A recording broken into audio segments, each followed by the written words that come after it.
on va voir justement un midrash qui nous éclaire pour nous dire qu'en vérité, il y a deux vérités. Il y a la vérité et il y a la vraie vérité. Aussi étonnant que ça peut paraître,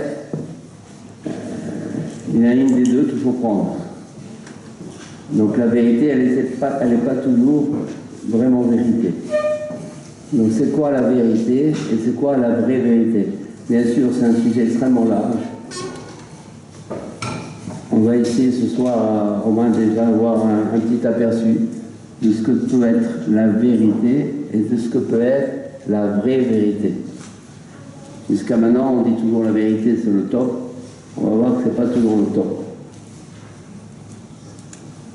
Alors, déjà, bien sûr, se référer à un midrash qui soulève le problème et qui va nous aider à mieux comprendre. C'est un midrash rabbin dans Bereshit, dans le chapitre 8. On va voir ça.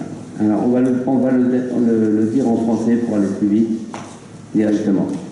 C'est en vérité, c'est Rabbi Shimon, qui lui nous donne cet enseignement du midrash concernant la vérité, c'est-à-dire le émet en hébreu, et concernant la vraie vérité, émet les amito.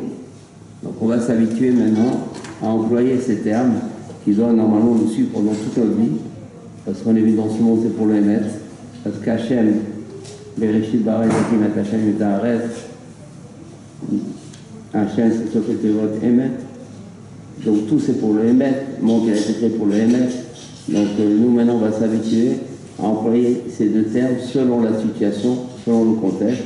Un terme de émet, on va dire tiens cette situation elle est émet, et d'autres situations on va les appeler émet lamito. C'est une situation d'émet lamito.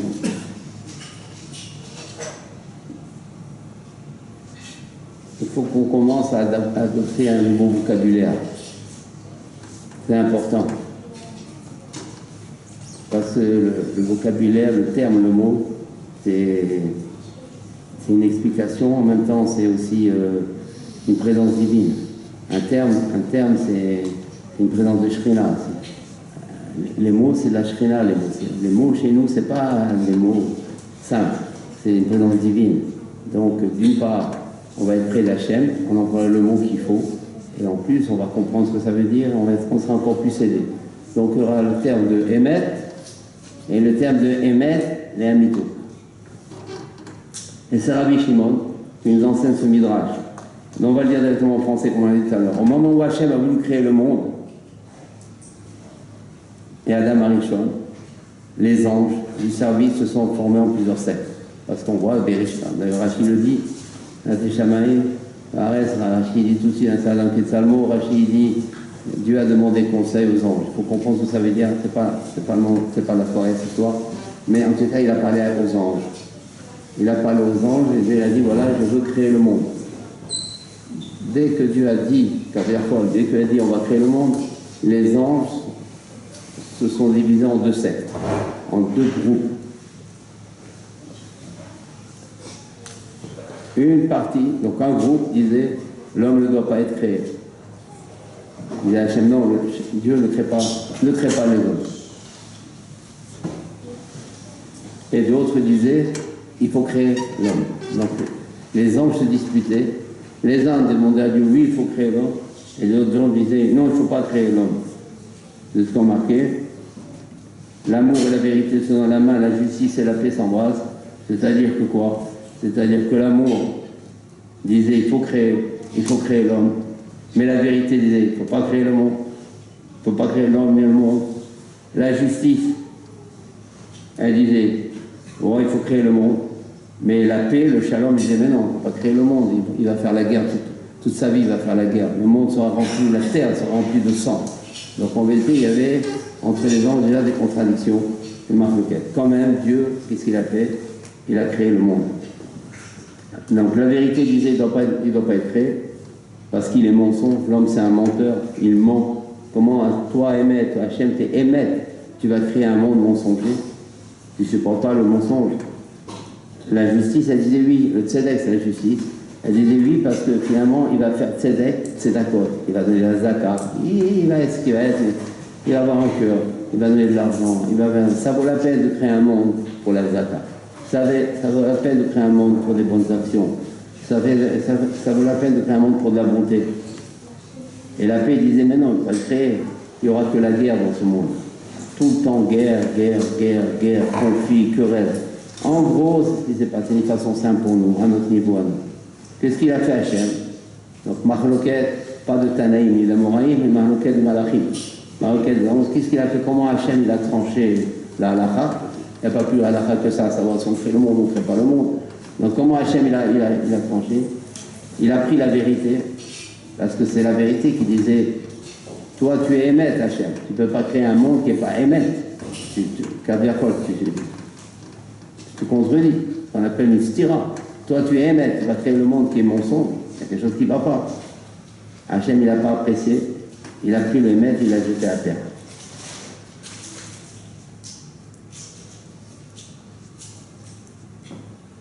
C'est assez hermétique.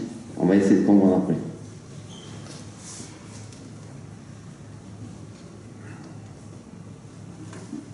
Donc finalement Dieu n'a pas écouté le Emet. Donc on voit que, on a dit tout à l'heure, il y a Emet, la mytho. Il y a la vérité et il y a la vraie vérité. Et Hachem, il n'a pas accepté la vérité. Donc la vérité, Hachem, il n'est pas d'accord avec la vérité. Alors que toujours on dit Hachem c'est Emet, on cherche le Emet, on croit que c'est le top, le maxi, et on voit que maintenant Hachem, il ne veut pas du Emet, il ne veut pas le Emet, Hachem. Comme ça, bien qu'on ne comprend pas pour le moment, mais ce qui est écrit. On traduit ce qui est écrit parce qu'il y a dans la tête. On a vu qu'il y a écrit dans le grec que Hachem ne veut pas le mettre, il ne veut pas le mettre. Et c'est important ça. On va voir tout à l'heure pourquoi, de savoir qu'Hachem, il ne veut pas le mettre. Parce que la plus grande erreur, les plus grandes erreurs, les plus grands conflits, ils sont basés justement, ils viennent avec un drapeau où il y a marqué Emet. Chacun vient avec du Emet. Et justement, Hachem, il ne veut pas du Emet. Alors on va voir, c'est énorme ce qu'on est en train de se dire. Finalement, tous les conflits, tous les marloquettes, et toutes les erreurs, toutes les déviations, ils viennent parce qu'on vient au nom du Emet. Et Hachem il dit, non, le Emet, moi je le jette à terre, je ne veux pas du Emet. Et pourtant, on vient tous avec le nom du Emet. Donc on est obligé de dire qu'il y a deux Emet. Il y a un qu'il faut prendre, un qu'il ne faut pas prendre. Et bien qu'en vérité, le Emet, il l'a fait pour le caveau de Dieu. Il a dit, mais toi tu es Emet, il te faut un monde Emet. Et le monde ne sera pas Emet, donc ce n'est pas ton honneur à toi, ce n'est pas ton kavod. Le Emet, il vient au nom du kavod de Dieu, donc on a pu croire, comment on va dire, l'ishma. Le Emet, il n'a aucun intérêt, il vient pour Hachem. Non, ce n'est pas l'ishma. Quand on se base que sur le Emet, ce n'est pas le l'ishma que Dieu veut. Parce qu'on peut faire quelque chose de l'ishma et se tromper. L'ishma ne suffit pas. On peut être sincère et se tromper. On peut se sacrifier et se tromper. Ni le sacrifice, ni le lishma, ni la sincérité justifient qu'on est dans le bon chemin. C'est important ça. Donc souvent on pense que ça suffit pour justifier qu'on est dans le bon chemin. Le temps qu'on passe, les efforts qu'on fait, l'argent qu'on dépense, ça ne suffit pas. Parce que l'important c'est de ne pas se tromper. Mais je suis dans le Emet. Et le Emet c'est une erreur. Comment? On va essayer de comprendre. Dans tous les cas, quand on étudie un texte, c'est très important ça. Il faut s'annuler, dire qu'on ne comprend pas. On a cru comprendre jusqu'à maintenant. Apparemment, c'est autre chose. Apparemment, c'est nouveau. Avec la grâce de Dieu, on va essayer de comprendre. Mais pas de commencer à étudier un texte avec déjà des idées préconçues en disant mais qu'est-ce qu'il nous raconte, les maîtres. Maintenant, on est en train de faire une étude à mitite. Ça veut dire quoi, les maîtres? Ça veut dire quoi, les maîtres la mytho? Chaque jour, un juif, il doit s'améliorer. Chaque jour, un juif, il doit penser un peu différemment. Chaque jour, un juif, il doit se renouveler. Ça, c'est très important. Renouveler, ça ne veut pas dire. Il doit encore être encore un mieux religieux, encore un plus grand religieux, encore un plus vrai religieux. C'est à ce niveau-là. Parce que sinon, on se trompe. Et si on se trompe, on peut se tromper en ayant fait beaucoup d'études de Torah. On peut se tromper en étant très religieux. On peut se tromper. Et c'est ça que maintenant Rabbi Shimon, c'est quand même pas n'importe qui, il vient nous enseigner et nous montrer comment. Donc on commence.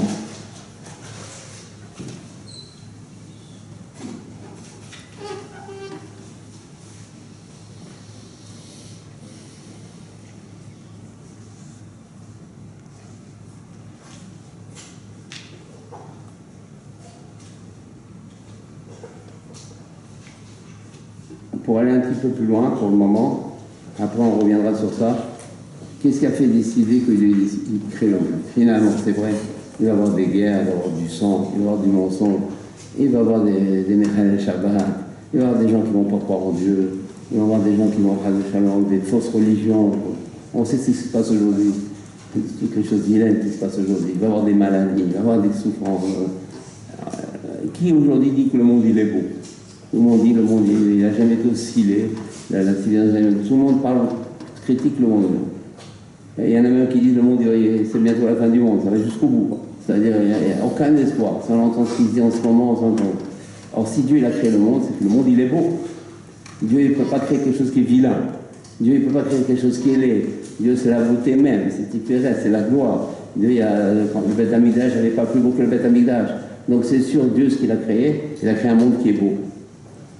Et il y a marqué dans le Zohar que Dieu il dit, j'ai créé pour toi Rabbi Shimon Bar Yochai, j'ai créé le monde. Ça veut dire quoi que Dieu il a créé le monde pour Rabbi Shimon Bar Yochai? Ça veut dire, le fait qu'il y ait un Rabbi Shimon Bar Yochai dans le monde, ça suffit pour justifier le monde. Ça veut dire quoi? Ça veut dire ce qu'on peut comprendre. Avant de commencer vraiment dans les définitions, mais déjà faire cette introduction au niveau tanaïque, parce qu'il faut avoir d'abord les références en amont, puis après on va essayer de descendre plus. Mais déjà, ça veut dire quoi? Que Dieu, il a dit, je crée le monde pour Rabbi Shimon Bar Yochai. Quoi, il vaut la peine, rien que pour Rabbi Shimon Bar Yochai, toute la laideur du monde, ça justifie pas de ne pas le créer, le fait qu'il y ait un Rabbi Shimon Bar Yochai. Rabbi Shimon Bar Yochai, c'est un tzaddik, c'est le tzaddik. Ça veut dire que Dieu, il a vu les tzaddikim, qu'il allait y avoir des tzaddikim dans le monde. Et alors, le monde, il est toujours laid, le monde, il est toujours vilain, il y aura toujours des guerres. C'est important, on essaie de comprendre chaque chose pour essayer d'avoir les notions claires et après, comment cela va jouer dans notre vie à nous, dans notre émouna, dans nos idées, dans notre vécu, dans nos décisions. Parce que tout ce qu'on fait là ce soir, c'est pour qu'on voit les choses autrement, qu'on ait une nouvelle vision des choses. Donc maintenant, qu'est-ce que ça veut dire? J'ai créé pour toi Rabbi Shimon Bar Yochai. Le monde, il est laid, c'est pas chose, c'est vrai qu'il est laid, avec tout ce qui se passe, il est bien. Mais Dieu, il crée un monde qui est beau. Alors, où il est beau le monde? Donc quoi le monde, il est beau? Et en quoi Rabbi Shimon, donc, va faire que le monde est beau? Et quand on dit Rabbi Shimon, ça veut dire les grands tzadikim vont faire que le monde est beau. En quoi ils vont rendre le monde beau? En quoi ils vont éviter les guerres? Ils n'évitent pas les guerres, ils n'évitent pas le sang. Donc c'est important déjà de comprendre ça. Peut-être on peut dire la chose suivante. C'est que le monde, il est merveilleux. Dans quel sens?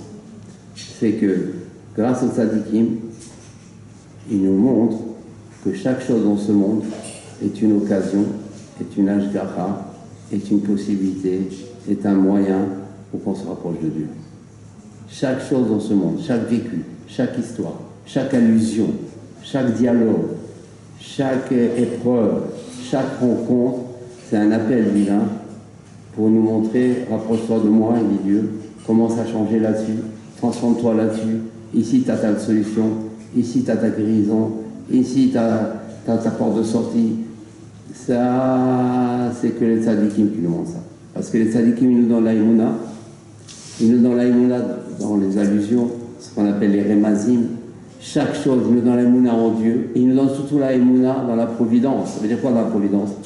Qu'il n'y a pas une chose ici qui n'est pas commandée par Dieu, qui n'est pas dirigée par Dieu, qui n'est pas décidée par Dieu, et qui n'est pas voulu par Dieu, et qui n'est pas fait et créé par Dieu. C'est ce qu'on appelle l'utke bafke, ça veut dire il a fait, il fera. Tout se fait par Hachem. Donc automatiquement tout ce qu'on vit, toute expérience d'un vécu est un appel divin pour qu'on se rapproche de lui. Il n'y a pas plus beau que ça. Même les choses souvent difficiles, c'est en vérité pour qu'on s'améliore. C'est pour qu'on nous montre la foi, notre émouna, pour qu'on parle autrement, pour qu'on ressente autrement, pour qu'on voit autrement, pour que tout se fasse autrement. Ça, c'est là la beauté du monde. Si c'était un monde sans Ashgacha, sans providence, sans Remazim, c'est le monde le plus horrible qui existe. Il n'a aucun sens, ce monde. Mais justement, toutes ces horreurs, toutes ces histoires, toutes ces expériences, toutes ces épreuves, c'est rien que pour changer, pour s'améliorer, pour avoir plus d'émouna, parce que c'est pas ce monde, comme il dit Rav Chaim Luzzatto, ce monde, c'est un couloir avant l'autre monde. C'est sûr que si quelqu'un il met des lunettes de ce Olamazé que pour le Olamazé, ça veut dire pour lui c'est le kiff, le plaisir, et c'est ça qui compte, c'est sûr que le monde il est très vilain. Et toute la différence d'un juif avec un non-juif, si on vous demande la question, mais quoi la différence finalement, concrètement dans la vie entre un juif et un non-juif, c'est quoi la différence? Là justement, c'est qu'un juif, lui, il essaie de s'améliorer dans ce monde. Il ne court pas à 100% vers le kiff et vers le plaisir. Il veut se transformer, bien sûr, par le plaisir. Donc, il faut que ça soit agréable, il ne faut pas chercher les souffrances. Mais son but à lui, il sait qu'il est venu sur Terre pour un autre monde. Il n'est pas venu pour ce monde-là. Donc son but à lui, bien sûr, d'avoir une vie la plus agréable possible, la vie la plus meilleure, c'est sûr, le bonheur le plus grand. Mais son but, son tahlit à lui, c'est de s'améliorer, c'est de progresser. Donc il n'a pas les mêmes lunettes qu'un non-juif. Un non-juif, pour lui, c'est un monde qui est merveilleux, un monde en kiff, il y a du plaisir. Donc, c'est quoi ce plaisir? Il y a des guerres, il y a du sang, il y a des maladies. Il n'y a aucun plaisir. C'est sûr, un non-juif, normalement, c'est un miracle qui ne suffit pas dans ce monde. C'est un miracle qui gagne dans ce monde, c'est l'horreur. La parnassa est difficile, tout est dur dans ce monde. Et justement, tout ce qui est dur, c'est la parnassa. Par exemple, on va prendre la parnassa.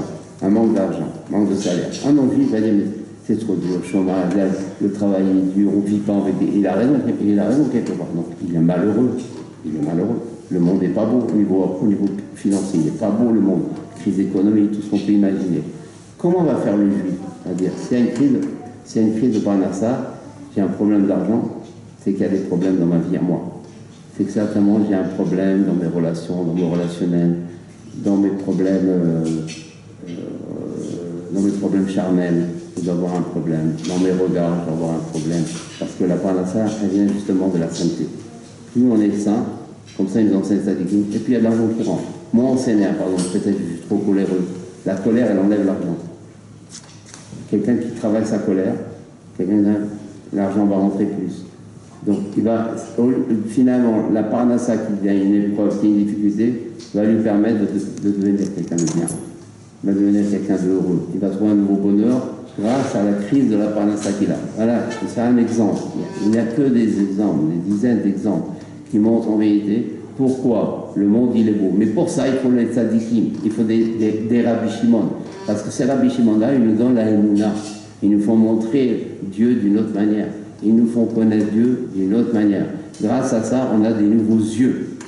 Et grâce à ces nouveaux yeux, à ce nouveau cœur, à ce nouveau ressenti, on arrive maintenant à capter les messages divins et à en faire finalement des guérisons pour nous, des transformations pour nous, des médicaments pour nous. C'est toute la différence. Dans ce sens-là, le monde, il est beau. Et ça, quand Hachem, dans Bereshit, il a voulu créer le monde, et que vient le Hémet, il dit, mais non, ça ne vaut pas la peine, ce monde, il est sheker, ce monde, il est mensonge, et que vient le shalom, et qu'il dit, mais il y aura le shalom dans ce monde, dispute entre pays, dispute entre familles, dispute dans la famille, dispute dans le couple. Où il est ce monde? Où il est ce monde? Hachem, il n'écoute pas.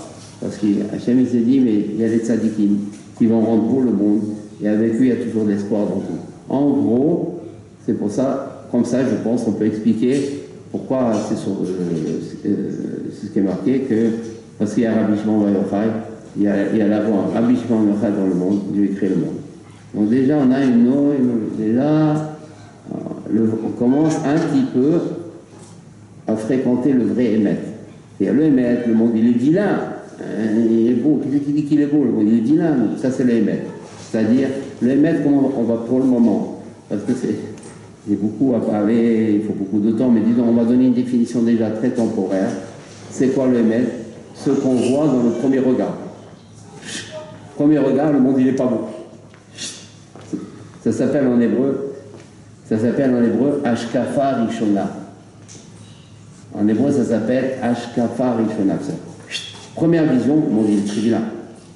Maintenant, Ashkafa Shiniya, deuxième vision, on voit maintenant comme c'est merveilleux, comment on rencontre Dieu, comment on commence à voir les choses autrement, comment on peut se transformer, comment Dieu nous parle, on voit comment Dieu nous parle, quelqu'un qui veut chercher Dieu, Dieu il est au rendez-vous, comment Dieu nous parle, combien maintenant on commence à parler avec lui-même. Ça s'appelle maintenant Ashkafa Shenia. Donc on va pour le moment définir c'est quoi le Hémet, Ashkafa Rishona. C'est quoi les Hémet et Amito? Ashkafa Shenia. on est obligé de faire quelque chose de très scolaire, parce que c'est pas très simple, et ça va nous aider à nous tous de savoir de quoi on parle.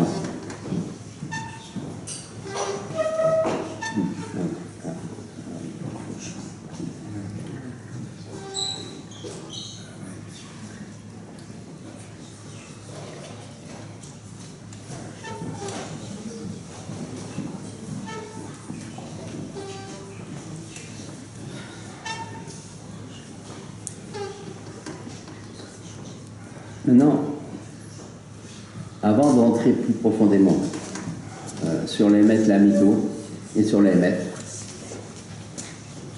on va un petit peu élargir la chose. On va dire entre guillemets moins religieux, mais religieux, on voit là. Comment ça? Si on dit qu'il y a un émette et un émette lamito, si on dit qu'il y a la vérité et il y a la vraie vérité, automatiquement pareil dans les qualités. Par exemple, une qualité, la bonté.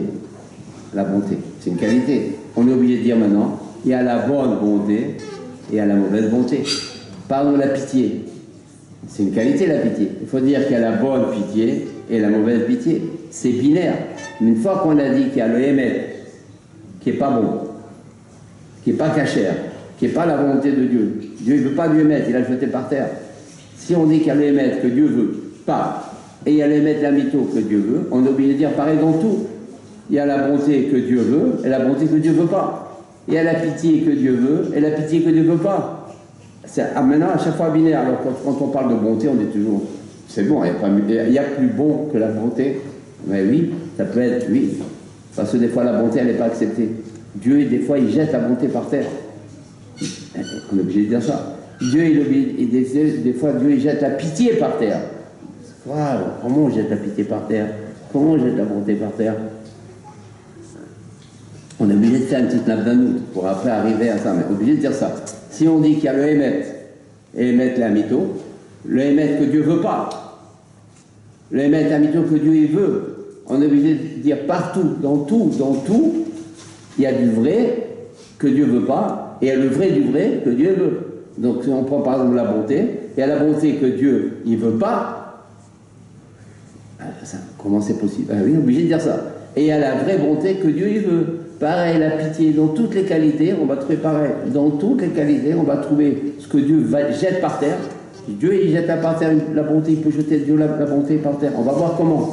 C'est pour ça qu'on a dit dès le début dans l'introduction que c'est des choses nouvelles et qui va nous renouveler un peu et qui peut beaucoup changer dans notre vie et nous apprendre et nous guider pour prendre des bonnes décisions.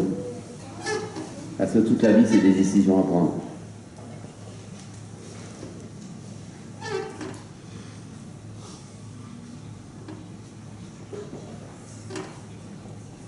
C'est quoi la bonté? C'est quoi la vraie bonté?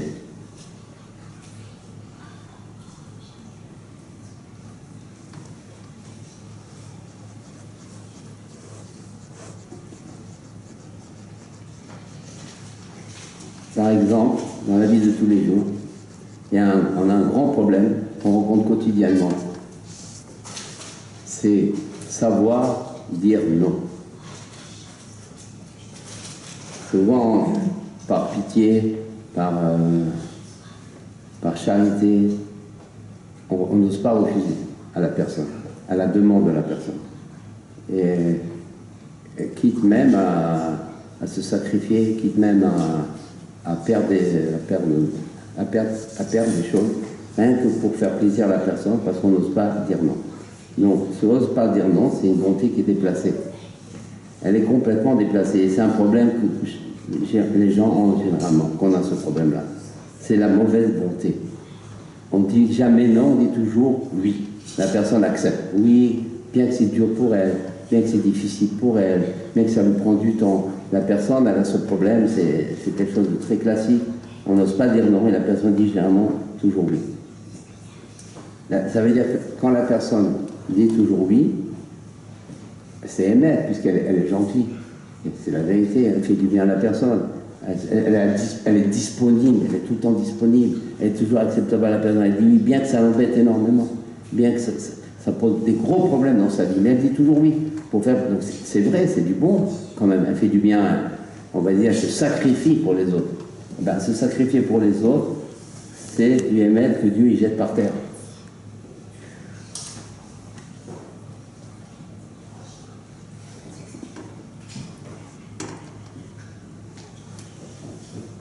C'est quoi apprendre à dire non? C'est savoir qu'on est humain. Dès qu'une personne pense qu'elle est plus qu'humain, elle est dans le shaker. Là, on voit le émettre peut être du mensonge. C'est ça, émettre mensonge. On est tous des humains. Et quand la personne, maintenant, elle se donne à fond, elle oublie qu'elle est humaine, qu'il y a des limites. Et qu'est-ce qui se passe? Pourquoi c'est pas caché? Pourquoi ce émettre, il n'est pas caché? Parce que quand la personne, elle donne beaucoup, alors, les personnes à qui elle donne ne respectent pas cette personne. Ils ne peuvent pas la respecter. Parce qu'étant donné que celui qui donne, il donne tout le temps. Et comme il donne tout le temps, donc il n'y a pas la loi, il n'y a pas la limite, il n'y a pas le refus. C'est tout le temps oui. Donc la personne, étant donné qu'elle n'est pas dans la loi, elle ne peut pas non plus transmettre la loi. Quelqu'un qui n'est pas dans la loi, quelqu'un qui n'est pas Shoma Shabbat, ne peut pas transmettre la Shmirat Shabbat à quelqu'un.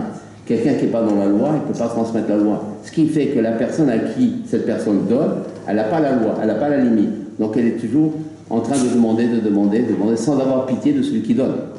Parce que celui qui donne, finalement en donnant tout le temps, il n'a pas fait cet écart entre le donnant et le donneur, celui qui reçoit et celui qui donne. Donc lui, il ne s'est pas lui-même respecté. Donc comme il ne sait pas respecter lui-même, il ne peut pas transmettre du respect. Et donc la personne, évidemment, elle ne respecte pas. Et c'est ce qui se passe quand, par exemple, on ressent chez certaines personnes, ils demandent trop, il faut tout le temps la demander, ils n'ont pas pitié de moi, moi aussi j'ai une vie, moi aussi j'ai une famille. Maintenant, ils ne peuvent pas avoir ce respect, parce que toi-même, tu ne t'es pas respecté. Et là, on voit maintenant la fausse bonté. Cette bonté de dire toujours oui, en vérité, elle vient des anges. Tout ce qui est faux dans ce monde, tout ce qu'on croit être vrai, tout ce qui est vrai est donc faux, vrai égale faux, d'après cette terminologie. Donc tout ce qui est vrai, donc tout ce qui est faux, dans ce monde, il vient des anges de la vérité, il vient des anges du shalom, qui ont dit à Dieu, ne crée pas le monde, ne crée pas le monde, ils viennent d'eux, parce qu'ils ont créé spirituellement maintenant ce roi, cette ambiance, cet esprit, cette logique, ces raisonnements-là, que les hommes ont maintenant aujourd'hui, et nous on est victimes justement de ces anges-là. À nous maintenant de se dévictimer, de sortir de ce victimage, de se réveiller et de dire attention, je suis en train de faire la même chose que font les anges. Les mêmes anges qui disaient émettre, les mêmes anges du shalom que Dieu a jeté par terre, je suis comme eux maintenant. Moi aussi je fais pareil, puisque je suis dans un faux émettre, je suis dans une fausse bonté, je suis dans une fausse pitié.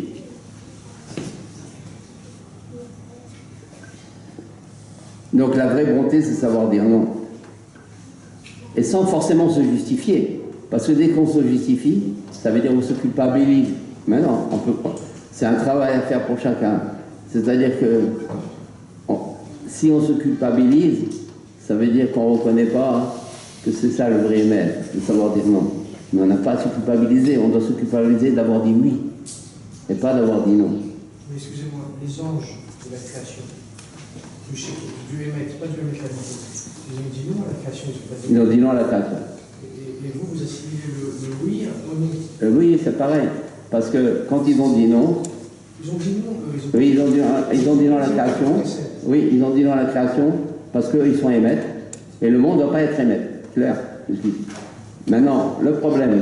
Donc, qu'est-ce que ça veut dire? Les anges du émettre, c'est des anges qui ne sont pas des mythos. Pour eux, c'est ce qui est vrai, ça suffit. Ça ne veut pas dire que Dieu il veut ce vrai-là. Pour eux, du moment que c'est vrai. Pareil, quand quelqu'un il dit oui, ben c'est vrai, je fais de la bonté, je suis disponible, il n'y a plus vrai que ça. Donc c'est la même erreur que les anges, ont faite quand ils ont dit à Dieu, c'est un monde vrai, il ne va pas être vrai. La même chose ici, bien que c'est non et oui ici, mais c'est le même problème, c'est la même philosophie. C'est que maintenant, quand la personne elle va dire « moi je suis bon, je suis émettre », ça veut dire « moi je reconnais que le émettre, c'est ça la vraie vérité ». La même chose que les anges, quand ils disaient « le monde ne va pas être émettre ». Et moi, maintenant les anges parlent, les anges, ils sont en train de parler. Ils disent à Dieu, ne crée pas le monde. Parce que nous, on est Émet, toi, tu es Émet, et le Émet, c'est ça qui est vrai, c'est ça qu'il faut retenir. Donc, il ne faut pas créer le monde, parce que le monde ne va pas être vrai. Donc, pour eux, Émet égale vraiment vrai. La même chose. Quand quelqu'un, maintenant, il dit toujours oui, il est toujours disponible, il dit, c'est vrai, je suis bon. Pour lui, être bon, de cette manière, c'est vraiment être vrai, c'est le vrai vraiment. Donc la même erreur que font les anges, bien que là c'est un non, un oui, mais c'est la même philosophie, c'est la même doctrine, c'est la même chita, c'est le même système. Et donc ici on voit, et d'ailleurs même en psychologie on parle beaucoup de ça, de ne pas dire toujours oui. Bon, au niveau psychologique, il y a des choses vraies d'ailleurs, mais là c'est encore plus profond, parce que là on est dans cette vérité que Dieu il jette par terre. Dieu il jette par terre. Quelqu'un qui dit toujours oui, ce émettre-là, Dieu il le jette par terre. C'est pas bon. Être tout le temps disponible, et on a tous un peu ce même problème, c'est pour ça qu'on fait ce soir on va dire cette conférence, mais c'est en vérité pour qu'on change, pour qu'on commence à travailler. Quelqu'un qui dit toujours oui, il n'a ni pitié de celui à qui il donne, parce qu'il ne lui transmet pas la loi, il ne lui transmet pas le respect, il ne lui transmet pas la limite, et en même temps il n'a pas pitié de lui. C'est un cruel. Alors qu'apparemment, il est bon, il est tout le temps disponible, il est toujours oui, il est toujours au téléphone, il vient, on l'appelle, je suis là, je suis là. Mais en vérité, c'est un homme cruel. C'est ça qu'il faut savoir. Il faut savoir que les Sahara, tout ça, il faut savoir le dépister. C'est comme un virus. Il faut savoir le dépister, il faut savoir où il en est. Les Sahara, il ne vient pas avec du Sahara, il vient avec des bonnes choses. Et sinon, quel est le juif aussi bête qui va écouter les Sahara? Il va écouter. Moi, il écoute parce qu'il vient avec un habillage de bon, un habillage de vrai. Alors cet habillage de vrai, Dieu il l'a jeté par terre. Donc vous voyez déjà, on commence à comprendre un peu ce midrash entre les anges qui ont parlé de vérité et qui ont refusé la création du monde, mais qui se sont complètement trompés, puisque Dieu a jeté. C'est écrit. C'est écrit. De toute façon, ce midrash, il est assez connu, mais il est écrit. J'ai donné la référence. Quand c'est écrit, c'est plus au texte à changer, c'est à nous. S'il vous plaît, pour les questions, on verra à la fin du cours comment procéder. S'il vous plaît, pour la suite. Merci. Donc, la personne, elle oublie qu'elle est humaine. Humain, ça veut dire la loi. C'est-à-dire, moi, je suis humain. Humain égale la loi. Ça veut dire, quelqu'un, il est humain. Moi, je suis humain, donc j'ai des limites. Donc, si je dépasse mes limites, c'est du pardon, automatiquement. Même, je viens avec un drapeau bonté. Je viens avec un drapeau disponibilité. C'est pas bon. C'est pas bon. Il faut savoir dire non. Et sans se justifier, parce que sans justifier, on n'a encore rien gagné. Pas de justification. Pas durement. Maintenant, je peux pas. Peut-être la prochaine fois. Maintenant, je peux pas. C'est tout. Maintenant, je peux pas. Maintenant, j'arrête la conversation. Je dois arrêter. Je peux pas continuer. Ou je peux pas répondre maintenant. On va se revoir. On verra à ce moment-là. On aura plus de temps. Mais savoir dire non. Pas sèchement, mais fermement. C'est un travail. C'est un travail. Ça, c'est le midrash. Et ça, on commence à être dans la vraie bonté. Et c'est par ça qu'on va transmettre la loi, ça veut dire le respect. C'est pour ça, souvent, dans l'éducation, avec les parents et les enfants, étant donné que les parents sont tout le temps disponibles, ils disent toujours oui aux enfants, quand c'est le cas. Ils sont toujours là, mais c'est un enfant, ils disent toujours oui, ils disent non. Eux, ils croient maintenant faire bien. Ils disent c'est des enfants, il faut être bon avec les enfants, on va être méchant avec un enfant. On va être bon avec un enfant, mais en vérité, ils sont méchants. Parce qu'ils ne transmettent pas à l'enfant le respect, la limite. Ce qui fait qu'après, à 13-14 ans, les enfants ils commencent à répondre aux parents, et même avant, aujourd'hui même avant, ils commencent à répondre et parler comme il ne faut pas parler, et ne pas les respecter. Et dès qu'ils ont besoin de quelque chose, n'importe comment, ils viennent leur demander, avec aucune limite, aucun respect, il n'y a plus cette séparation parents-enfants, elle n'existe plus. Mais c'est souvent le problème parce que les parents n'ont pas su dire non. Ils disent toujours oui, tu veux m'en dire oui mon chéri, oui mon chéri. Ils font tout pour oui. Ils font tout pour réaliser le oui. Et là le problème. Ça ne veut pas dire qu'il faut toujours dire non. Et il est là le problème. Le problème c'est que dès qu'il y a toujours du oui, on ne transmet pas la loi. Ça veut dire, quand on dit la loi, ça veut dire le respect. Ça veut dire la limite. On ne transmet pas ça. Et l'enfant après il n'a plus de limite. Et c'est aujourd'hui extrêmement courant hélas.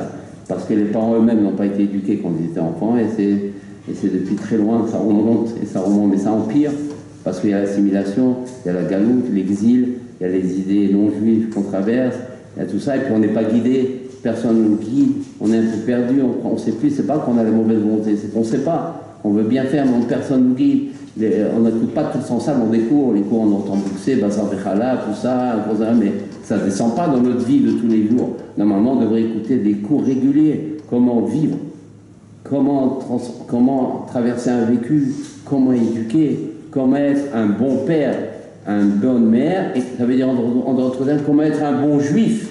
C'est ces cours comme ça qu'on devrait de plus en plus avoir. C'est ces cours-là dont on a besoin. Un vendredi soir, normalement, un rabbin devrait parler beaucoup de ça. Prendre la paracha et faire que maintenant, grâce à la paracha qui t'aura trahi toute la vie, c'est la Trouma, toute la vie, c'est la Torah, et nous aider et nous guider dans ce sens, savoir où on en est dans notre vie, où on en est vis-à-vis des enfants, le mari, où on en est vis-à-vis de sa femme, où on en est vis-à-vis des maris, où on en est vis-à-vis des parents, où on en est vis-à-vis de tout, où on en est vis-à-vis de la Torah, et c'est comme ça. Et là, on commence à être dans le vrai maître. Par exemple, on va prendre un cas de la Gemara dans le Messia.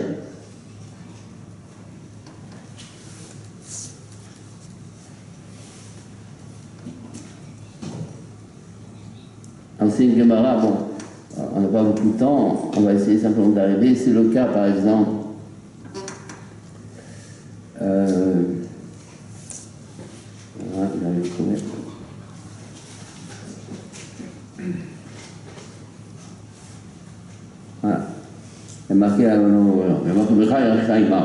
Il est marqué, tu vivras avec ton frère. C'est un passage qui arrive, la Gemara dit, de quoi ça parle? On m'a dit de quoi ça parle. De quoi ça parle. Ça parle, maintenant ils sont dans le désert. 2 juifs sont dans le désert. Et ils ont une gourde d'eau que pour une seule personne. C'est un cas tragique. Comment faire? Si chacun il boit la moitié de la gourde, c'est la dernière fois qu'il boit de l'eau dans sa vie. Parce que ça ne suffit pas. Il faut qu'il boive une gourde entière. Et si un, il va boire la gourde, il va vivre, mais l'autre, il va mourir. Donc apparemment, la bonté, on va dire, dirait, chacun il boit la moitié, mais que l'un, il ne va pas boire la mort de l'autre, il va équiper le... Donc comme ça, certains tiennent. Vient Rabbi Akiva, il dit non. Un, il boit et l'autre, il meurt. Mais comment Rabbi Akiva fait une chose pareille? Lui, il a dit, lui, Rabbi Akiva, il dit, tu aimeras ton prochain comme toi-même. C'est la règle générale de la Torah. Pour lui, c'est que l'amour. Rabbi Akiva, c'est l'amour dans l'amour dans l'amour.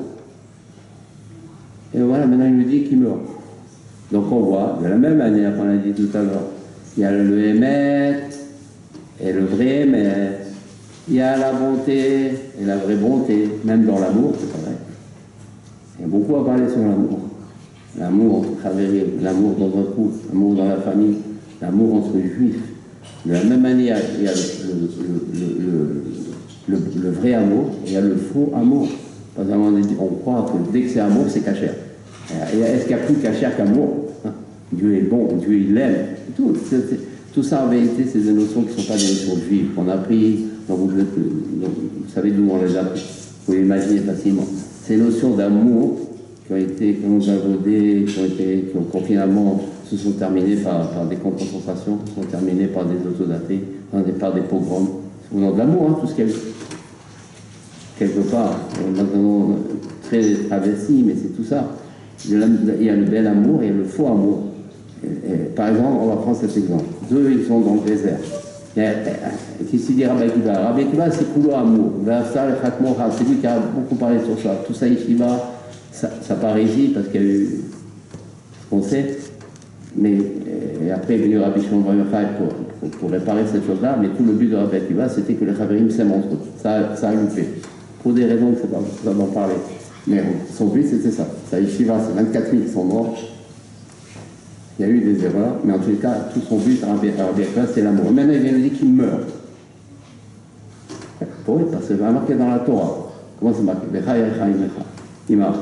Il est marqué, il vivra ton frère avec toi. Il fait un drache. C'est aussi chayecha. Après, on parle de ton frère. Ça veut dire ta vie, elle passe avant la vie de l'autre. Donc ici, Rabbi Akiva qui coule amour, complètement amour, entièrement amour, il voit qu'Hachem ne dit pas la même chose que lui. S'il n'y avait pas ce passe-où, avec il va dire, bien sûr, on ne va pas avoir que il meurt. Moi, j'aime. Moi, c'est amour. Mais maintenant que Dieu ne dit pas comme ça. Dieu il dit qu'il meurt. C'est Dieu qui dit qu'il meurt. C'est la Torah. C'est la Torah, il dit qu'il meurt. Alors, Rabbi Akiva, il s'est dit, mais alors attention, je ne sais pas ce que c'est amour. Amour, j'apprends ce que c'est amour. Ça, c'est la grandeur de Rabbi Akiva. C'est pour ça que nous, on doit faire pareil. Si lui s'est annulé, la plus forte de nous, on doit s'annuler. Ça veut dire qu'il y a l'amour cruel. Et il y a le vrai amour. Et le vrai amour, c'est quoi? Ça veut dire, c'est quoi maintenant pour nous? C'est quoi l'amour? Le vrai amour, le faux amour, c'est que si la personne, elle ne pense pas à elle avant, tout ce qu'elle peut donner par amour, c'est un amour que Dieu il jette par terre. Si tu t'aimes pas toi-même, alors tu ne peux pas aimer l'autre.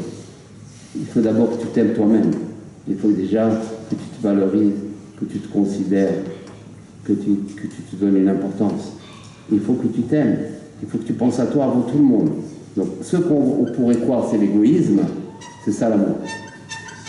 Et ça, nous on ne sait rien. Il faut comprendre que nous, on ne sait rien. Notre cœur à nous, il est trop endommagé pour avoir des idées justes. Ce qu'on a besoin, c'est qu'est-ce que Dieu il dit. Et pour nous, ça veut dire quoi? Qu'est-ce que Dieu il dit? Qu'est-ce que la Torah elle dit?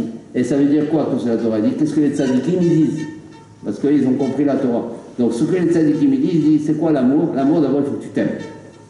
Tu ne dis pas, non mais moi je me donne, moi je l'aime trop, moi c'est tout, lui. Je ne dis pas, lui c'est toute ma vie. Non, c'est ta vie, c'est ta vie. Toutes ces expressions, c'est toute ma vie, c'est plus que tout. Il n'y a pas plus que tout, c'est toi plus que tout. J'ai vu il n'y a pas longtemps dans le métro, j'ai vu un peu, passionnément, plus que tout. Les remèdes, ça. Il y avait une grande affiche dans le métro, j'ai vu un peu, beaucoup, passionnément, plus que tout. Non, c'est faux. Ça, c'est l'affiche que Dieu jette par terre. Il n'y a pas plus que tout. Toi, tu es plus que tout.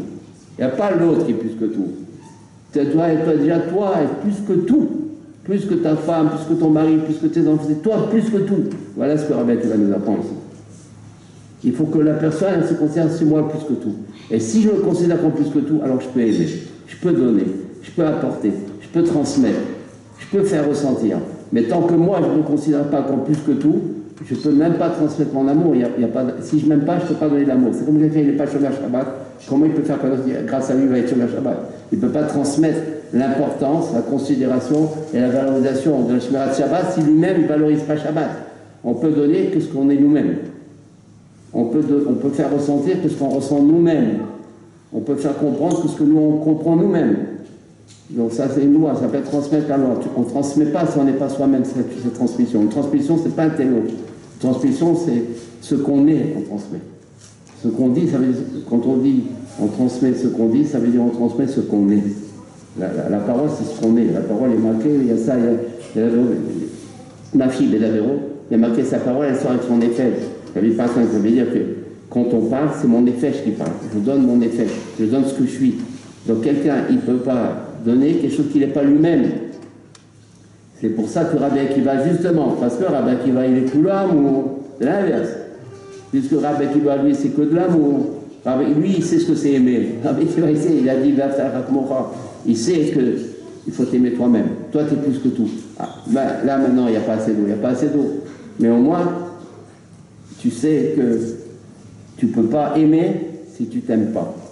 Donc on voit ici qu'il y a l'amour que Dieu il jette par terre, et pourtant c'est un passionnément, on voit que dans la fiche, passionnément, amour, tout c'est passionnément, tout ça, en vérité c'est pas du bon. Il y a un roman, mais je ne veux pas, je sais pas si je peux en parler, mais il y a un roman écrit par un juif, il y a des longues années que j'avais lu à l'époque, et je pense qu'il a touché un peu à ce problème. Bon, mais comme il n'était pas lui-même religieux, donc je ne vais pas vous en parler, mais il avait quand même compris déjà des choses, que tout ce qui est passionnément, c'est pas du bon. Parce que passionnément, ça veut dire la personne ne s'aime pas assez.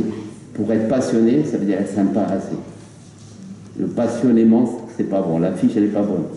Beaucoup, on s'arrête à beaucoup. Un peu, beaucoup, c'est bon. Ouais. Passionnément, c'est pas bon. Plus que tout, ça commence même pas. Il faut savoir lire une affiche avec des yeux d'un juif.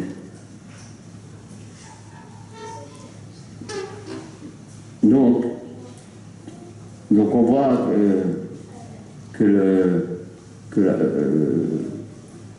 y a le bon amour, le mauvais amour, la bonne volonté, la mauvaise volonté, tout ce qu'on a dit tout à l'heure, savoir dire non à tout ça.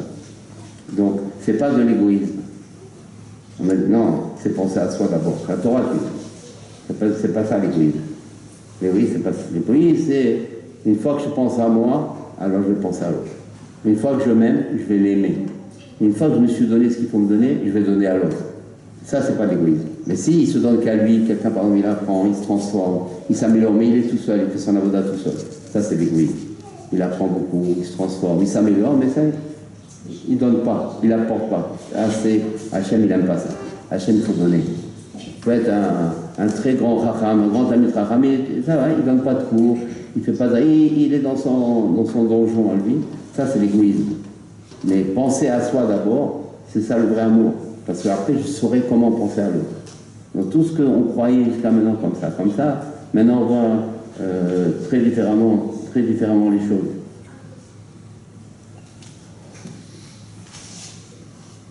Donc on a dit tout à l'heure aussi, donc en vérité, il faut savoir s'affirmer. C'est pas de l'égoïsme, la personne s'affirme. C'est ça s'affirmer. C'est pas du tout de l'égoïsme, ça rentre pas dans l'égoïsme. C'est vraiment quelqu'un qui s'affirme. On va l'appeler, on va dire ça, se respecter, s'aimer, se respecter, s'écouter, ça veut dire écouter ses besoins, écouter ses envies, pas contre son cœur dire oui, contre son cœur est disponible, donc s'écouter, écouter son cœur, écouter ses besoins, écouter, c'est ça. On va l'appeler, on va employer un terme, un égoïsme positif, un égoïsme cachère, c'est cachère. Égoïsme, dans le sens grec, c'est-à-dire c'est soi, il y a son ego dedans, donc il faut garder ce mot, il y a l'ego puisqu'il pense à lui, mais d'une façon positive, d'une façon cachère. Donc même l'égoïsme, d'après la Torah, on l'a transformé en positif, parce qu'il y a le mauvais égoïsme et il y a le bon égoïsme, c'est binaire, c'est tout en binaire, tout le temps maintenant on va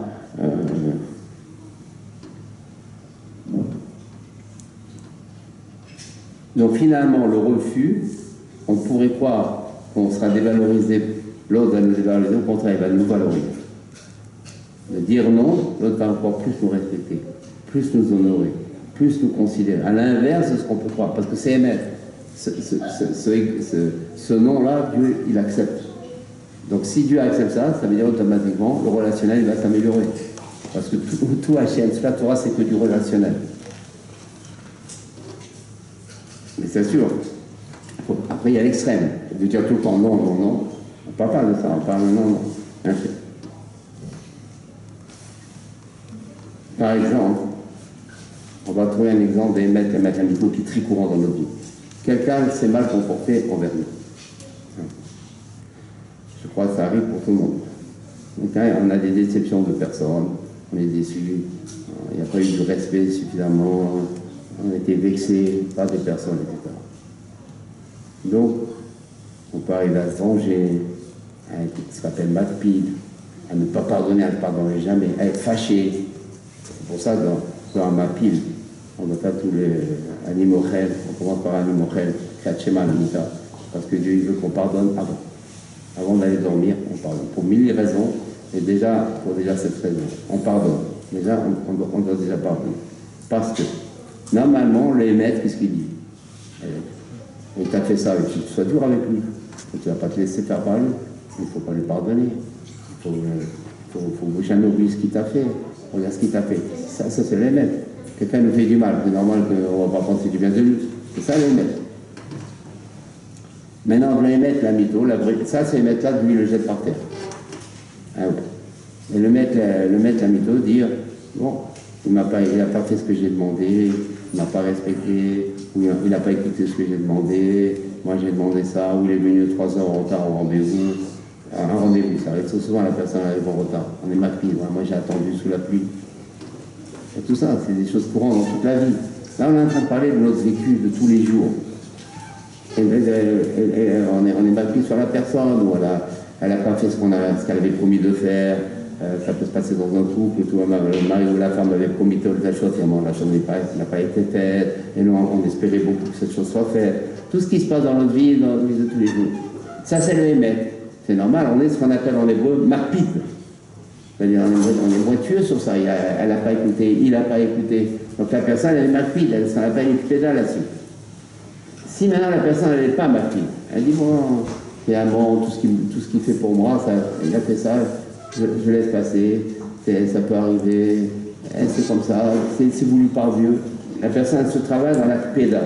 Elle n'est pas pointilleuse, ça évite d'abord les disputes, ça évite les querelles, ça évite tout ça. Si la personne n'est pas marquée, il y a marqué Dieu, il lui pardonne tous ses péchés. Il pardonne tous les péchés. Cadeau énorme. Donc, des fois, il faut faire des rendez-vous, parce que la personne vient en retard, pour voir si la personne va tenir, et grâce à ça, elle va se faire pardonner tous les péchés. Pourquoi? Et pourquoi? Pourquoi ça marche comme ça? Parce que être marqué, c'est du vrai, c'est du émettre. La personne me fait attendre une demi-heure, 3/4 d'heure sous la pluie. Mais c'est émettre que c'est pas bien. J'ai raison, je peux être marqué, c'est du émettre. C'est émettre là, Dieu le jette par terre. Il le jette par terre. Maintenant, la personne n'est pas marquée. Elle dit, bon, il est venu en retard, ça peut arriver, bon, si je pars en retard. D'une manière ou d'une autre, elle reçoit la personne avec une sourire, elle dit, ça va, bon, Hachem, on va essayer de faire la chose, même si on a moins de temps maintenant, on va quand même essayer d'arriver. Donc, elle n'est pas marquée d'être. Même pas lui fait la remarque. Sur le rendez-vous. Même pas lui fait la remarque. De faire la remarque, c'est déjà, ça commence à faire. Même pas. Donc, son cas, elle n'est pas marquée d'être. Donc, la personne, alors Hachem, il dit, puisque toi, tu ne vas pas d'après le Hémet. Tu vas d'après le Hémet, le Hamito. Le Hémet que moi j'aime. Le Hémet avec lequel moi j'ai créé le monde. Le Hémet avec lequel moi j'ai regardé les tzadikim et j'ai dit ça vaut la peine. Le Hémet qui fait que le monde il est beau. Parce que la personne, elle a attendu une demi-heure, elle avait peut-être l'occasion de faire un pays de doute qu'elle n'aurait pas fait. Une demi-heure pour travailler sa colère, pour se transformer. Donc elle a commencé à s'améliorer, elle a commencé à se renouveler. Donc elle a été vers le Hémet, la mytho. Elle n'a pas été vers ce qu'on a dit tout à l'heure, Ashkafa Rishona, vers la première vision. Moi j'attends une demi-heure sous la pluie, ça c'est la première vision. Deuxième vision, je peux faire un pays de dédo. Finalement, je veux travailler dans la colère, je veux me forcer à lui sourire. Je vais commencer au contraire, même pas lui faire la remarque. Donc la personne se travaille dans le Hémet, la mytho. Alors Hémet, la mytho, Dieu il fait, puisque toi tu ne vas pas vers l'Hémet que j'ai jeté par terre, c'est Hémet pas bon. Alors moi tu as le vrai Hémet. Et le vrai, il n'y a pas de plus vrai maître que le pardon. Moi, je vais pardonner tous tes péchés. Parce que tu n'as pas été vers la réaction première, la réaction initiale, la Ashkafa Rishona. Donc moi, je veux tout regarder tes péchés. Moi aussi, je veux faire pareil. Ashkafa Rishona, je vois tes péchés. Bon, je veux pas au raison. Je veux faire une Ashkafa Shnia. Je veux voir quand même que tu es quelqu'un de bien. Ouais, c'est comme ça que ça marche. Donc on voit ici, ça joue dans tout, le Hémet et l'Hémet la mytho. C'est quelque chose de... Bon, il y a beaucoup d'exemples, on n'a pas beaucoup de temps. En tout cas, comme ça marqué. Kol ha-ma'avir al-midotav, ma'avirim al-peshar.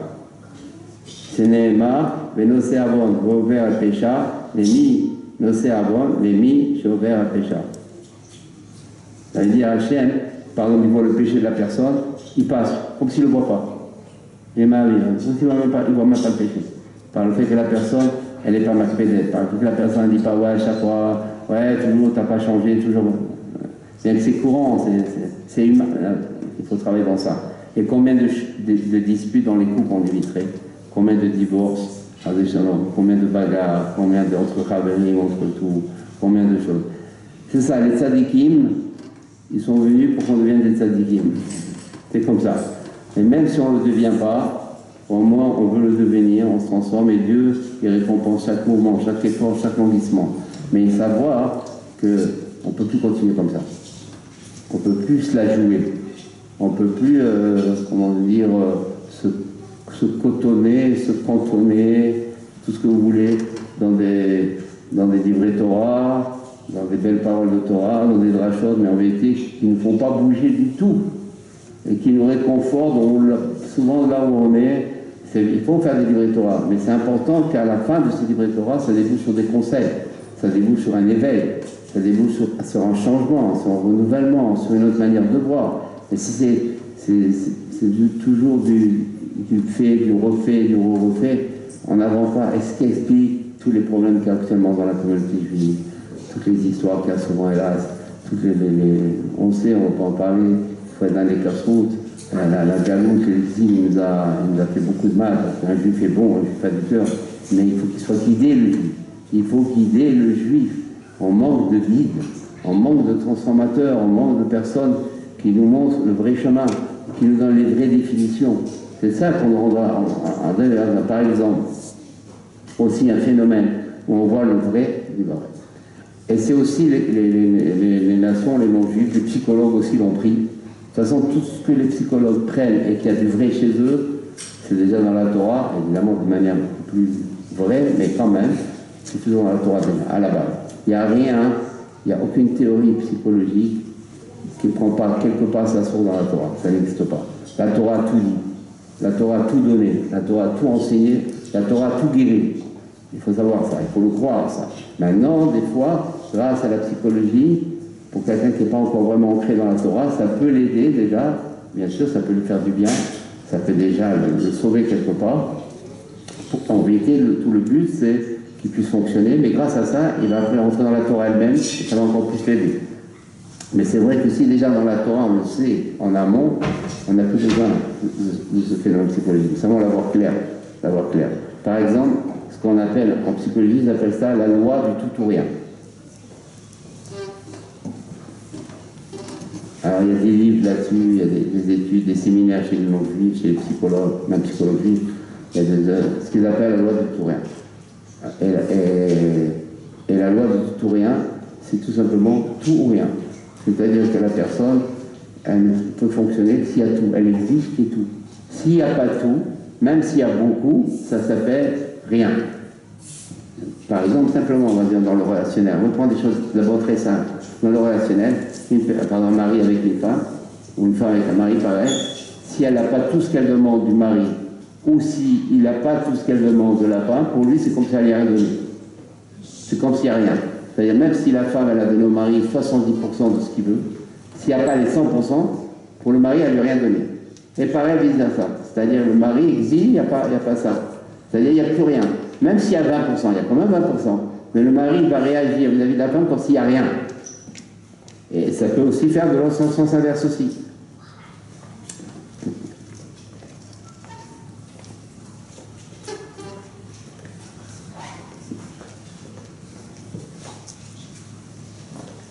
Ou par exemple, la personne fait les prières 3 fois par jour. Maintenant, elle a du mal à se concentrer dans la prière. À chaque fois, elle est partout sauf dans la prière. Elle pense, à chaque fois, elle essaye, elle se dit, maintenant je vais essayer de bien prier. Je suis sincère, elle n'arrive pas. Dès le début, surtout le début, c'est le plus important. Parce que des fois, elle a la concentration après, mais c'est déjà un peu trop tard. Parce que la vraie concentration, il faut l'avoir dans le début, dans les avots. Évidemment, le Sarah, le Maasé Satan, il fait l'inverse. Évidemment. Que là où normalement elle devrait avoir la concentration, elle n'a pas. Donc, la personne se dit, elle se décourage. Après, elle dit, elle me fait n'importe comment. De toute façon, j'arrive pas à me concentrer. Donc, cette personne, elle est dans le émet. Donc, le émet que Dieu a jeté par terre. Parce que c'est vrai, elle ne se concentre pas. C'est vrai qu'une prière sans concentration n'a pas beaucoup de valeur. Et surtout dans les avots. Normalement, on doit recommencer, normalement, dîne absolue, normalement, on devrait. On ne recommence pas, mais on devrait. Donc, il y a marqué, une prière sans concentration, c'est un corps sans âme. Donc, il n'y a pas plus à mettre que ça. C'est vrai. Donc, quand la personne fait comme ça, c'est un corps sans âme qui a prié. C'est vrai. Ça s'appelle le émet. Mais ce émet-là, Dieu, il l'a jeté. C'est comme ça, c'est marqué en plus dans le chemin d'Arou. Il jette, oui, il jette. Qu'est-ce qu'il jette? Pas cette définition, pas le fait qu'une prière sans intention, c'est un corps sans âme, ça c'est vrai, mais qu'est-ce qu'il a jeté par terre? C'est que le fait que la personne, souvent, très couramment, le plus souvent, prie sans intention, elle se décourage, elle se dit, à quoi ça sert de prier, de me forcer à chaque fois, je prie n'importe comment maintenant, ça Dieu l'a jeté ça, c'est ça qu'il a jeté par terre, parce que ça s'appelle la loi du tout ou rien. Le peu que tu as été concentré, le peu d'efforts, le fait que tu as fait des efforts, c'est déjà beaucoup. Donc dès qu'une personne se décourage parce qu'elle n'est pas parfaite dans ce qu'elle veut, par exemple dans la prière, ça s'appelle qu'elle est victime de la loi tout ou rien, ça veut dire qu'elle est dans le émet. Et ce émet-là, Dieu l'a jeté.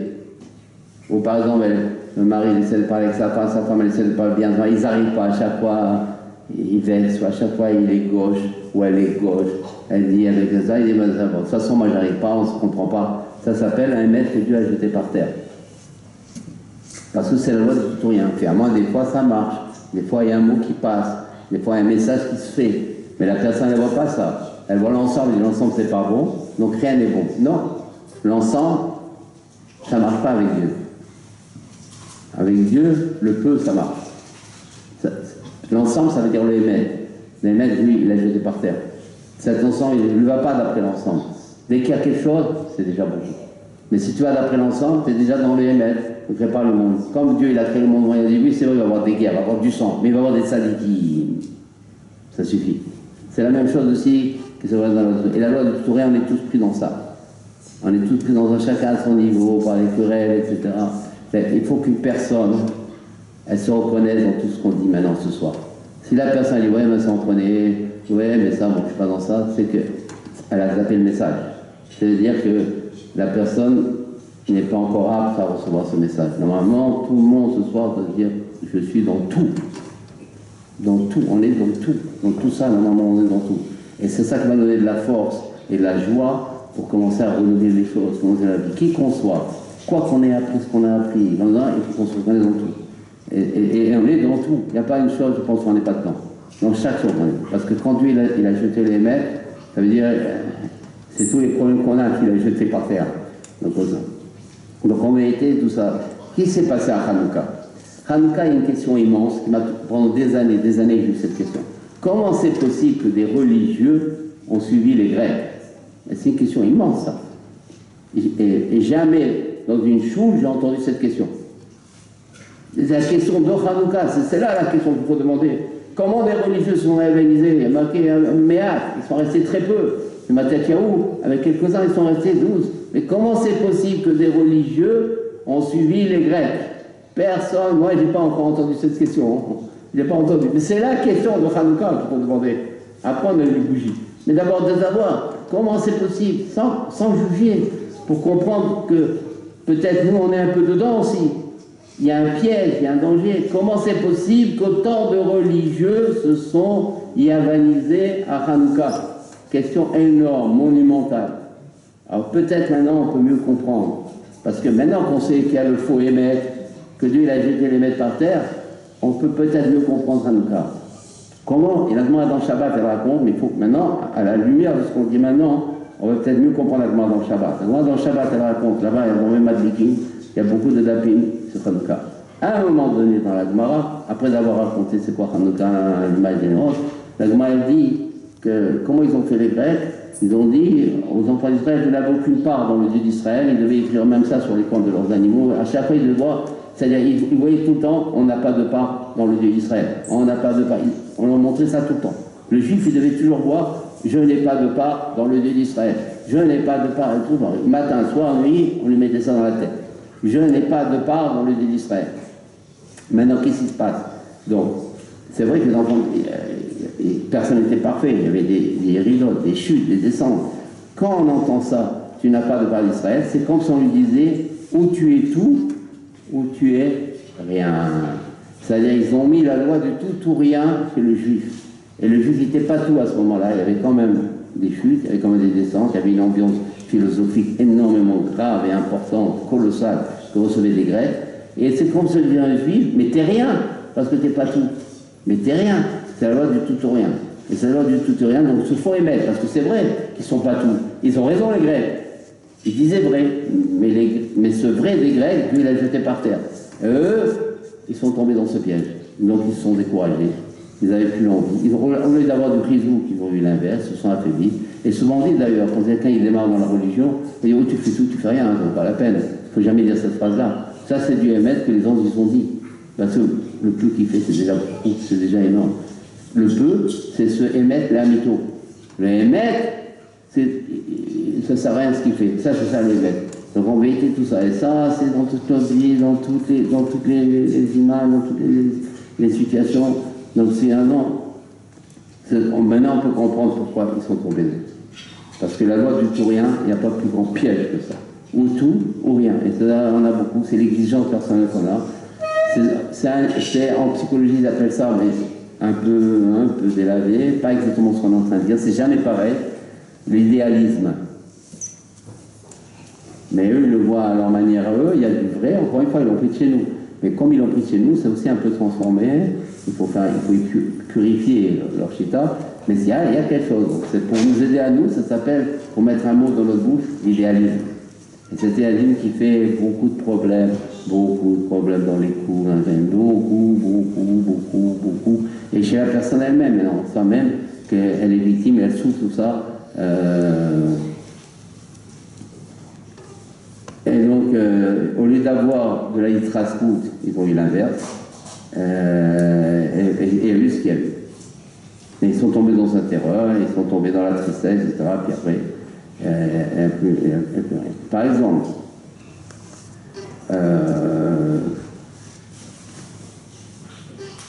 on va prendre un exemple. Par exemple, surtout beaucoup, aujourd'hui, on parle beaucoup des tzadikim. Et on parle beaucoup de Rabbi Nachman. On peut poser une question froidement, objectivement. Qu'est-ce qui nous apporte vraiment les tzadikim? Qu'est-ce qui nous apporte maintenant Rabbi Nachman? Froidement, on va poser une question très froidement.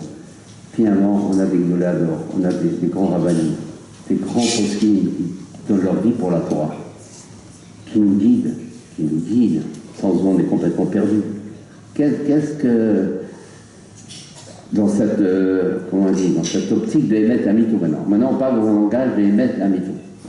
Il faut regarder le début. Donc on est toujours, c'est une souga ce qu'on est en train de faire. Maintenant on est dans l'émettre la mytho. Dans cette optique-là, en quoi ils se différencient, les gdoléadors des tzadikim? Toujours dans ce langage qu'on est en train de faire, de émettre la mytho. C'est sûr que les gdoléadors, c'est du vrai émettre, ils ont la lacha, sans eux on est perdu. Et apparemment, s'il y a les tzadikim, ça veut dire que c'est pas si simple. En quoi c'est pas si simple? Pourquoi les grands rabbinim, les grands poskim, les grands gdoléadors, finalement, il y a un manque quelque part, puisqu'il y a des tzadikim. Hachem n'envoie pas de tzadikim pour rien. Mais en quoi? Où est le manque? Où est bon, il y a maintenant de la chassidoute avec les tzadikim, ils nous donnent des conseils. Bon, mais finalement, où est le manque fondamental? On peut voir, ça s'appelle émettre, mais évidemment dans la Kusha, évidemment, les rabbinim et les gdoléadors, c'est du émettre dans la sainteté. Et les tzadikim, ça s'appelle émettre la mytho. C'est plus. Mais qu'est-ce qui les différencie fondamentalement? Et ça donne vraiment la réponse, elle doit changer notre vie, là, complètement. Quelqu'un qui est sincère, quelqu'un qui est vrai, il doit se lever de la chaise en étant différent, automatiquement. C'est obligé, c'est obligatoire, il n'y a aucune échappatoire. C'est obligé. La réponse, elle va donner ça. Quelle réponse? La réponse, c'est que c'est sûr, les gdoléadors, les poskim et tout, c'est très net, c'est très grand, c'est très cachère, c'est la lacha. Ok, il n'y a pas plus. Mais où ça manque? Où c'est plus émettre la mytho? Où ça s'arrête finalement à du émettre, et ça ne peut pas aller plus loin? C'est qu'il n'y a pas la réparation. Il ne répare pas notre âme. Nos péchés, ils restent quelque part. On n'a pas la vraie réparation. On va partir dans 120 ans, pas réparer. Et on va le payer cher. Il n'y a pas plus d'émettre la mytho que ça. Tandis que les tzadikim, ils réparent notre âme. Ils nous donnent des solutions, des remèdes, des conseils, des enseignements, des directives pour réparer mamash, pour réparer l'irréparable. Parce que comme il a dit Rabbi Nachman, même vous faites tous les jeûnes que vous voulez, vous faites tout ce que vous voulez, les vidouïm, les tchouvot, vous allez prier, vous faites tout ce que vous voulez, vous allez au kotel, vous priez tous les journées, etc. Vous mortifiez tout ça, vous ne réparez pas même pas un milliardième de ce que vous devez réparer. Un seul péché, c'est tellement grave, il y a tellement de destruction, en dehors d'une destruction personnelle, mais le monde entier qu'on a détruit, qu'on a été poguer, qu'on a été mécalquel, il y a eu un manque de blé, un manque de produits, un manque de soleil, un manque à cause d'un péché, à cause des péchés des Juifs, il y a eu une guerre à cause de ça, un virus peut-être à cause de ça, on ne sait pas, tout ce qu'on a entraîné par nos péchés extrêmement graves. Donc c'est sûr que tout, et comme il a dit, une vie ne suffira pas, il faut peut-être 3-4 000 ans peut-être pour faire pardonner les péchés. Il dit avec moi, c'est rapide. Ça c'est mettre la mytho. Là on est dans les mettre la mytho. Là des gens se séparent, des gdolim, On ne sait pas de tzadikim. Tout est indispensable, mais encore plus les tzadikim. C'est pour ça, Rabbi Hachem, quand il a créé le monde, il a vu Rabbi Shimon Bar Yochai avec le Zohar. Il a dit, ça vaut la peine. Parce que Rabbi Shimon Bar Yochai, avec le Zohar, il va faire le monde qu'il est pour. Il va amener le sod, le secret. Il va amener l'Alba en mer. Il va amener... ça rend le monde beau, ça. Ça donne l'espoir. Ça donne la simcha, la joie. Il va amener ça, Rabbi Shimon Bar Yochai. Ça vaut la peine. Pour ça va. S'il y a ça, même s'il y a toutes les guerres, tous les tremblements de terre, il y a la guerre de 100 ans, et tout ce qu'on peut, on a vu le Moyen-Âge, et tout ce qu'on a vécu, et tout, mais il y a Rabbi Shimon Bar Yochai, il y a le Zohar, ça balance. Comment ça va? Ça, c'est l'évêque Hamilton. Parce qu'il va amener le Zohar, il va amener la survie du peuple juif. Il est marqué dans le Zohar, le peuple juif sortira de la galoute grâce au Zohar. Comme ça, il a dit Rabbi Shimon Bar Yochai dans le Zohar. C'est beau, c'est pas beau ça vaut la peine. On va sortir de là, après il y aura le Mashiach, par ça. Après il y aura le Beth Amikdash. Après il résurrection des morts. Après on va vivre éternellement dans l'Olam Haba. On va quitter dans l'Olam Haba la jouissance de plusieurs Dieu. Ça vaut pas la peine un monde pour ça vaut la peine. Quelques guerres, obligé, quelques obligés pour arriver à ça. Donc ici on voit maintenant où il est le Maître Hamito. Ça veut dire où est le Maître Hamito quand il y a réparation. Ça, c'est un critère fondamental. Donc, normalement, une personne, elle entend ça, comme moi, quand j'ai compris ça, et quand une personne entend ça, je disais, il n'y a plus à hésiter. C'est l'évidence même.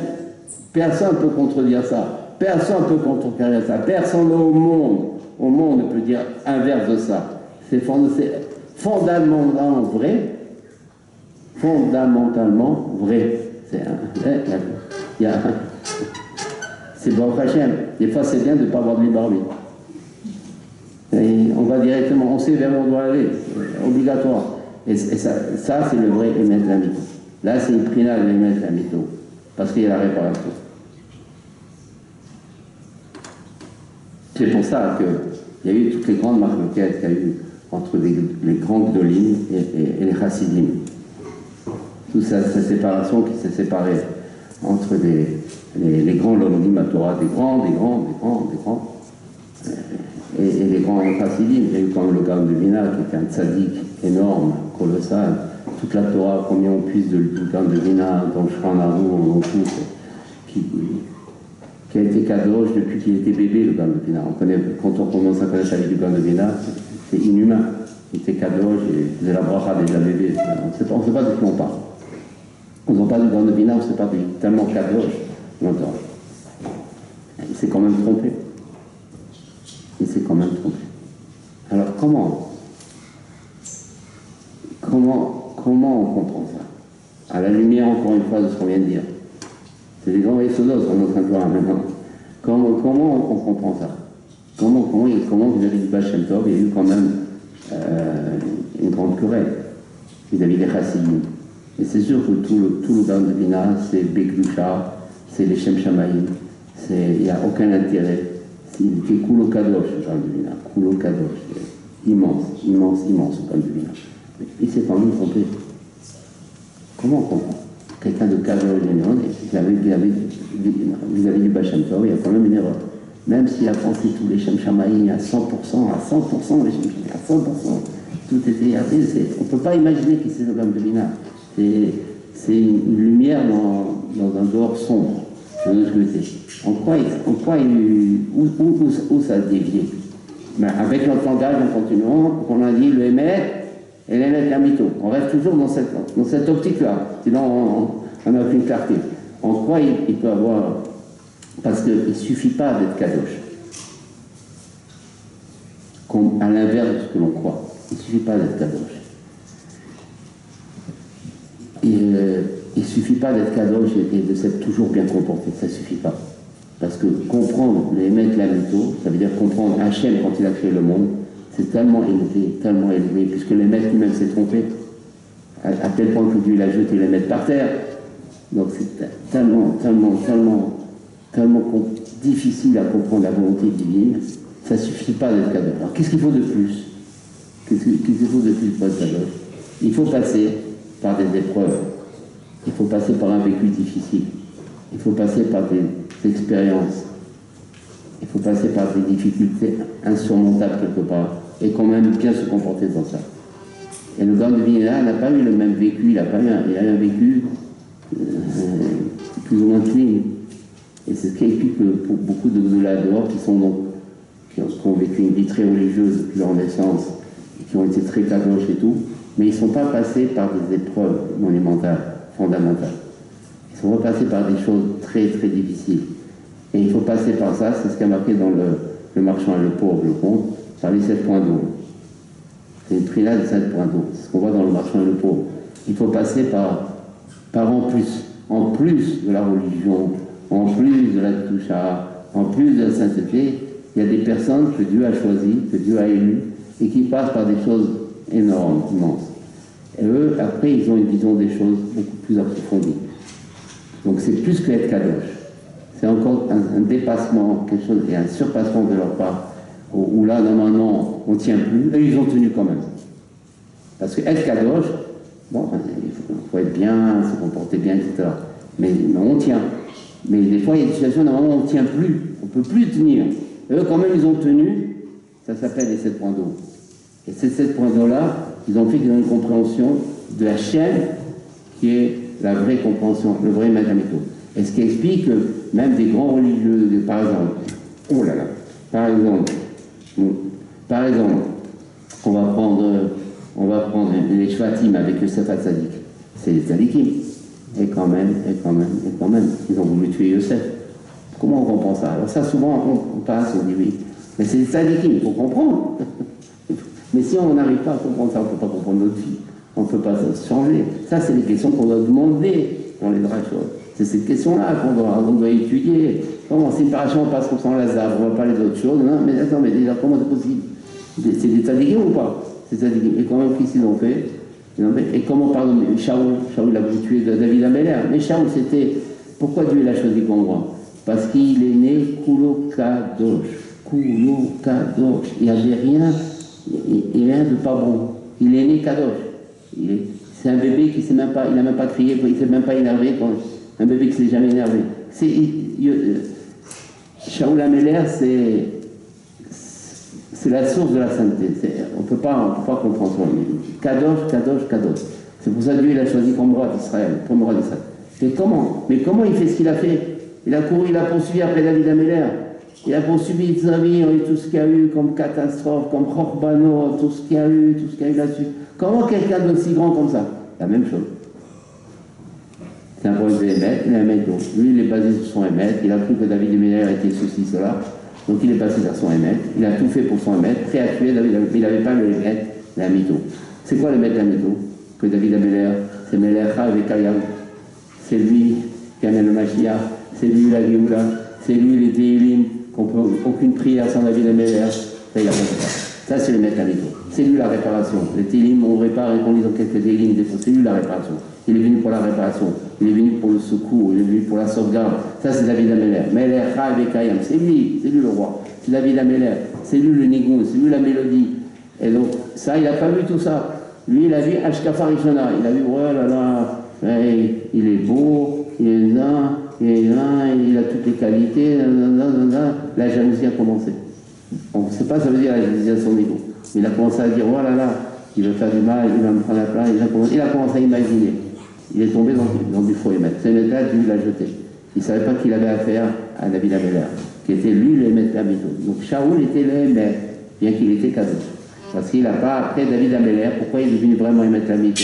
Pourquoi David Améler, tout est sorti de lui, il n'y a pas un sidour, on n'aurait aucune prière sans lui, parce qu'il est passé par des épreuves. Parce que le vécu de David Améler, c'est le vécu de David Améler. Le fait qu'il est passé par ça, alors il a des yeux, il a un regard, il a une vision que personne ne peut avoir. Il a le émettre la mytho, il sait ce que c'est le émettre la mytho. Et toute la chassidut, et toute la Gemara, elle est basée sur les psaumes. Tous les enseignements, c'est basé sur des psaumes. Sans les psaumes, on n'a plus de Gemara. Sans les psaumes, on n'a pas l'écoute morale. Sans les psaumes, on n'a rien. On n'a plus rien. On n'a pas de Tanya. On n'a pas le Tanya sans les psaumes. Tout, c'est les psaumes. Parce que lui, il est passé par un tel vécu. Il a eu donc le émettre la mytho. Donc, s'il a eu le émettre la mytho, on peut être guidé par lui. Le problème, c'est le temps. Je crois que j'ai dépassé beaucoup de temps. Mais il y aura trop de choses. Voilà, on va peut-être s'arrêter là. peut-être, si Dieu veut, dans un prochain voyage, on fera la suite. Et surtout, on essaiera de savoir comment arriver à sortir de ce MR pour arriver à mettre la mito à notre niveau. Ce serait peut-être une deuxième. Amen. Et